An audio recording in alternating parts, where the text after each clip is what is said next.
makes it all worth it. This is your why that gives you your purpose. Realize deep way under the surface, and like a fire needs coal in the furnace. This is your goal that makes it all worth it. This is your why that gives you your purpose. Hello and welcome to Brand X Reviews, and for this one we also have the core. Yes. Every time. So for this one we're going to be talking about action movies, what a shock, but more specifically we're going to talk about late 90s action movies, generally from 95 onwards, 94, 95 onwards, up to about 2000, where for a few years the action movie genre changed a little bit. And it was a good change as well. It's a welcome one. And I'm going to let the core say his bit, but let me just preface it with this. In a recent video, I talked about this book, The Good, the Good, the Tough, and the Deadly. And the premise of this book, it's a school of thought. So we're not saying this is the way it is, but it's a single school of thought. You can argue with it, you can argue against it, where the action star is defined as somebody like Schwarzenegger or Stallone, or lesser known ones like Randy Couture, maybe, who's in the Expendables, or Dwayne Johnson, The Rock, where these are tough guys that before they did movies were tough guys, whether they were sportsmen or just bodybuilders or whatever, or tough guys in real life, that came to do movies. The greater body of their work is pretty much done with action movies, although they might have had the odd, like Arnie did, like Junior, and like silly comedies and like Batman and Robin. But the majority of what his films are action movies. Somebody like Bruce Willis wouldn't be classed as an action star because his first action movie was Die Hard. He was kind of the everyman in that, and the stuff that he'd done before that, he wasn't known for being a tough guy. And it's not necessarily a knock on Bruce Willis. In some ways, it's a compliment to say that he's not just like one thing, he's actually a good actor. But we wouldn't kind of define him as an action star as such because he did more of a range of other movies that weren't action movies. So it's a bit of a tricky one. Something like Mel Gibson has done other movies other than action movies, broadly, and so on. So it's kind of a tough one. But the action star, up till sort of the mid-90s, so you had Stallone and Schwarzenegger were the main ones. You had other ones like Van Damme and so on, and Dolph Lundgren and Steven Seagal. They were tough guys. They were like action stars. And they kind of had a hold on the action genre, and it kind of started to die out. And I think they got a sense of this by the early 90s because you had kind of parody movies they weren't parody movies, but there was a parody element within it. So Demolition Man, where they were kind of mocking a lot of the tropes of like action movies, and Last Action Hero, which both came out in 93. So you got Arnie and Stallone kind of doing a similar sort of thing with those movies. And by maybe 94, 95, you started to see, and this is where the core's going to jump in with a few examples, actors that weren't action stars, that didn't really do a lot of action movies. People like Keanu Reeves, Nicolas Cage, John Travolta, to some degree, even Wesley Snipes. It's a tough one to decide, is that one. But people that had acted in other films and were very good in other films, were established not as action stars, then kind of dipping their toe in the action genre to differing degrees. Somebody like Keanu Reeves has done a lot of it. Wesley Snipes has done a lot of it. But before that, they were just like good actors in other films for quite a long time, like New Jack City with Wesley Snipes, or some of the stuff that Keanu Reeves had done. And they then had like a breakout role. So whether it's Passenger 57 or the film Speed with Keanu Reeves, or The Rock with Nicolas Cage, Broken Arrow with Christian Slater and John Travolta. Those were the big films. Bad Boys, Will Smith. A lot of these with Jerry Bruckheimer produced films. So they were taking actors that were established as actors, and they were the new action stars for a brief period of time. Those are ones that were like headlining the movies. Any thoughts on that caught? Any examples? Oh, hurry up, Skeleton! My nuts are on fire. Yeah, that was your reference, wasn't it? The Yes. James Woods. Yeah, like I say, because when we were discussing this, I brought them up being like, that's not really one. And I'm like, he's got his one-liners. He like beats people up. It's like it's a horror movie, sure, vampires, but it's also kind of an action film. Yeah, John Carpenter's Like as Vampires. shown by the "Hurry up, Padre, my nuts are on fire." Yeah, John That Carpenter's is the Vampires. sort of thing you'd see from like an action like star. Yeah, that was in 1998 from memory. John Carpenter's Vampires, and like I said, it wouldn't be the first one that jumps to mind, but it is a good example because because John Carpenter's movies, especially at that point, were becoming more action. So you had like Escape from LA, John Carpenter's Vampires, Ghosts of Mars, and everybody loves those movies, but he was really doing more sort of arse kicking movies. And although it's kind of presented as a horror movie, Vampires was an action movie. And again, this is why your example is a good one. And they made a point when they made the film. I seem to remember in interviews, like John Carpenter saying, like James Woods is normally the kind of guy who would play the bad guy's lawyer in a film. So it was a bit of a mix up to have him as like the main character and also being like quite action driven. So that is a good example. That came out in this window of time. So I would say the movie that kind of feels like it kicked it off, to me, off the top of my head, would be the film Speed with Keanu Reeves. I think that was a film that was originally supposed to have a guy called Jeff Speakman in it, and he had a bit of a short-lived career in action movies from being very successful with them anyway. Not because he was bad, but just some bad business decisions that were made. And Speed was originally, he was supposed to be in it, and it was going to be slightly different to what we got. But they ended up going to Keanu Reeves, and he's done this a few times in his career, and kind of going outside the window of like mid-90s to 2000. Keanu Reeves has like shaken up the action movie genre like at least 3 times. He did Speed, The Matrix, and John Wick. Those are like 3 movies that got like massively like Hollywood and everybody was like, how can we make more movies with this element that so fundamentally is part of Speed, The Matrix, John Wick, So good on him. But there were a few other films, some lesser known ones. Hard Rain. You have seen that one, haven't you? Yes. That was one with Broken Arrow. Broken Arrow. Yeah, Broken. Yeah. I think that, like I say, there were a lot of these movies that I would kind of say as being the best ones and the ones that people remember the best were produced by Jerry Bruckheimer. So it wasn't just the actors; it was the studio that was churning these out, and obviously Jerry Bruckheimer and Don Simpson had a lot of success in the 80s with action movies like cross genre with comedy like Beverly Hills Cop, but also Top Gun and stuff like that. Denzel Washington would be another one, I guess. Although maybe with him, because he's still doing it. To be fair, he's doing a really good job with films like The Equalizer and so on. Yeah, he did what was it called? Crimson Tide, another Jerry Bruckheimer movie. Not so much an action movie, to be fair, though. But Will Smith obviously was kind of up and coming as a A-list movie actor with Bad Boys, and there was Enemy of the State as well. That would be another action movies. Both of those were Jerry Bruckheimer films, I think. Con Air. I think by the year 2000, things kind of changed a bit, and the new action movie stars were kind of rappers, basically.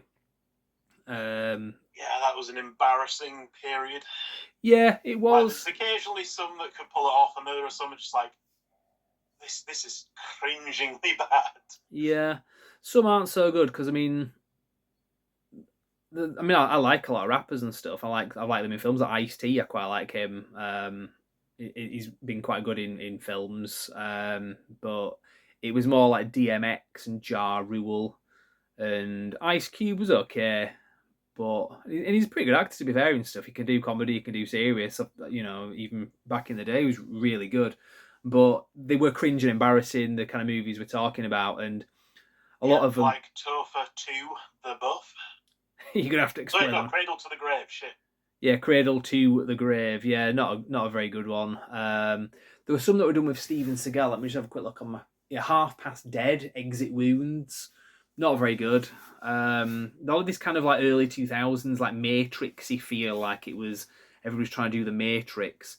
There was Romeo Must Die, which I'm not a big fan of that movie. I've tried to like that film. I like a lot of the cast that's in it, but I don't know. There's something about it. I don't know if it's just that era of movies, because I think because a lot of rappers in it, and rap at that time had gone downhill a lot with like the death of Biggie and Tupac. I don't know, just something about it, just a bit so the era that we're talking about here, sort of mid-90s up to the year 2000s, that's what it was replaced by, unfortunately. And obviously with 9/11 happening, I think the action movie genre kind of died out, because people and people like Americans were going off to war and so on. It didn't seem to have the same kind of post-Vietnam blues that you got from the 80s action that went on into the 90s, where everything was kind of like gung-ho, and we're going to pretend that we actually won the war when we didn't, in terms of like theme. So I think that the action movie genre kind of died out in the early 2000s. And obviously it started to have movies like the Bourne films, like they always get brought up, came out in 2002. That was real. I do know that was kind of a sea change, because people were like, this is just like completely upended, like the old like James Bond style thing, by doing something very different with it. Yeah, absolutely. Don't say like Bond's better than Bond or Bond's better than Bond. It's just like it was a very different. Yeah. Like scenes like where he just like beats this guy up with like a rolled up fucking like magazine and shit. Yeah, I mean, I would go there. I would say 2002, because that was when we saw the last Pierce Brosnan Bond film. And again, the Pierce Brosnan Bond films came out mid-90s. I mean, I know there were like legal issues, but it just felt like it was time. Like, the action movie star wasn't James Bond anymore. Even the last film before that, License to Kill, was more like an action movie. And I love License to Kill for that reason as well. But it just felt like the James Bond character was kind of being overshadowed now with these new like big action stars. And it kind of went away from it, not for that reason, other reasons, but when it came back mid-90s again, it just felt like it kind of fit in with that new wave of having actors that aren't big and strong. Like Pierce Brosnan in real life is just a normal guy, just like Nicolas Cage, just like John Travolta. Whereas Arnie, Stallone, Steven Seagal, Van Damme, you wouldn't want to tangle them necessarily. But from the sort of mid-90s onwards, you kind of bought that these were tough guys. So like Pierce Brosnan, you won't want to tangle with his James Bond, you know what I mean? But he's just an actor. He's not a tough guy. So that kind of fit in with that. But like I say, it's an interesting era for movies, because, and it's not a negative either. I mean, these films were very good. It's just noticeable that these films weren't being fronted by the guys that had been just the go-to guys for those films for a good decade up to that point, decade and a half, from the early 80s up to sort of 95. And any more thoughts on that? Any more examples? No, nothing leaps to mind. Yeah.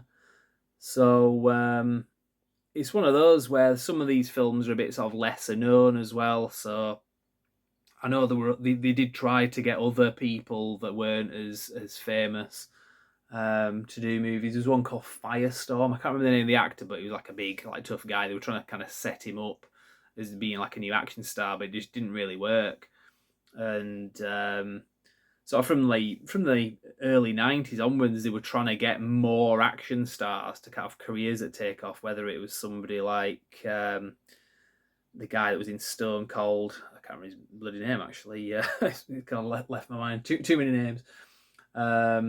But he was like an American football player, and he had all the kind of requirements of an action star, but they just weren't taking off. And Jeff Speakman and other guys that have been doing sort of martial arts, Billy Blanks and Michael Wincott, and all these other guys that you won't know the names because they didn't become huge like the sort of Van Dams and so on.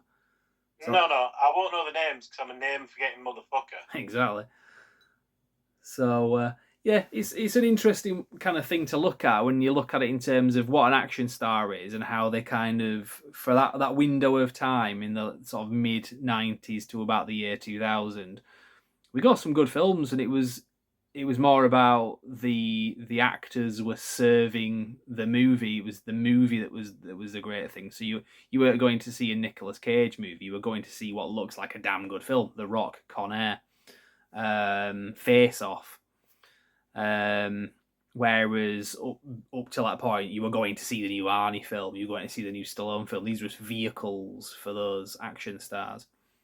So it was a good mix-up of things. Arnie and Stallone were still doing movies during that time. Stallone did Copland. Again, it wasn't an action movie, but he was very good in it. And he was more established as being a legitimate Oscar-winning actor. Anyway, Arnie was doing films. He did a few like Eraser. I know he had heart surgery as well, so that kind of took him out for a while. But he was doing silly films like Batman and Robin and Jingle All the Way. And then had a bit of a comeback with End of Days and The Sixth Day. And that kind of was it after that. I mean, I know basically now we would only see him as like an action star. But how do you feel about like the very first times we saw the Topher? No, like Statham? Because like in some ways he was that to begin with. So he was like, wait, fucking Statham can fight? What the fuck? Yeah, I mean, and again, that was 2002. That was The Transporter. That was the year that the Bourne Identity came out. And The Transporter was, I think it was another one that was written by Luc Besson, who had done some good stuff where there was element actions, but action elements. Non-word remembering mofo. But there were like good stories and so on, whereas obviously Transporter was an action movie. He's done a really good job right up to this year. The other week, me and you went to see A Working Man. Good Statham action film. That's one that he could have made 20 years ago, and it would have fit in 20 years ago just as it does now. So whatever he's doing, it's working. But there's not many of them, unfortunately. And he's one that's a bit more of a household name, whereas you've got guys like Scott Adkins, who I talked about recently on the channel, very lesser known. Although if you point him out to people recognise him and they'll say, oh, it's him, but they don't know him by name, which is a shame because he works very hard. And he's done a lot of good films, and I know you've not seen so many of them, so I'd recommend them. But yeah, Statham's a good example because he's just really out of his time, isn't he? He's just what he's doing and what he's been consistently doing. He fits on bang on with that early 80s through to mid 90s era. Like you say, it's very difficult to say what is and what isn't an action star, because I know that's what you're asking me. It's like just when he started, it's like we knew him as like a comedy guy and like, yeah, you know, like a bit of like a Cockney wide boy. It's like, the fuck, he can actually fight. Like this is changing my like view on stuff like yeah, I remember Lock, that. Stock and Two Smoking Barrels. It's like, oh my god, you're gonna pick on Statham? Are you mad? Yeah. But yeah, of course, like back then he's not, you know. Yeah, but he is an action star. Like I say, it's not an exact science. This school of thought. He is definitely now. Like, I'm just more thinking like just when he very first like came on. Yeah, because a greater body of his work has been the action movies. I can't even think of many that haven't been, really. There was one called London, which wasn't an action movie. He was quite good in that as well. His acting was quite good. But the school of thought where we're saying what is an action star, the one that says, you know, they have to have had like something to it. Yeah, it was kind of interesting that he wasn't anything before that, but given what he's demonstrated, definitely is an action star. So anyway, this video's been quite long. You get what we're talking about anyway, so Any final thoughts, Core? No! So on that note, we will cut this short, and we'll have plenty more videos on this kind of subject in the near future. So subscribe if you're not already, and we'll try not to put you to sleep with these kind of discussions. But we hope you found it interesting. If you've got any thoughts on it, any more examples of actors or movies that do or don't fit in with this, or any counter arguments, it's all good because none of this is like ultimate. Feel free to leave that in the comments, and we will respond to you. So thank you very much for watching.